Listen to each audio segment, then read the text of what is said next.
mu buzima tugira imisaraba twikorera mu migendere yacu, ari byo bigeragezo tunyuramo, amanywa nijoro bihora bituremereye. Bamwe muri twe ntibabura kwijujutira imisaraba yabo, ubwo benshi bahora bibaza icyo bakora kugira boroherwe mu rugendo. Aho ngaho bakwereka ugereranya nk'umubeshyi wibagira ate kugira ngo yorohereze mu rugendo rwe. Tubona batunyuraho rwose banezerewe, kumbe imisaraba bayigize ibice.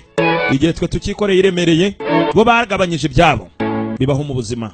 Nyamara burya umuhanga n'uwita ku musaraba we, akamenya icyo akwiriye gukora n'uburyo akwiriye kuwikoreramo. Umusaraba ukomeje kuremera, guteka imitwe, kubeshya ibintu byose arabikora agabanya umusaraba. Ni mu rugendo, urwo ni rwo rugendo duhura narwo mu buzima bwacu bwa buri munsi. Nyamara dukwiye kwikorera imisaraba yacu. Hari bamwe usanga rwose mu rugendo barashamaraye, barabaye beza, ariko burya si ukuvuga ngo ijuru niko bazarigeramo. Hari aho munsi bizasobanuka ubwo tuzagera ahantu nk'aho, ubwo hazumvikana ijwi rivuga ngo umusaraba wacu twikoreye niwo ugomba kutwambutsa mu bikomeye. Tuzambuka twemye.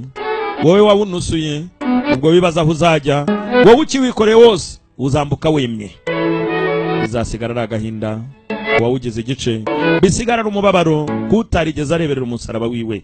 Ibyiza wawureberera hakibona.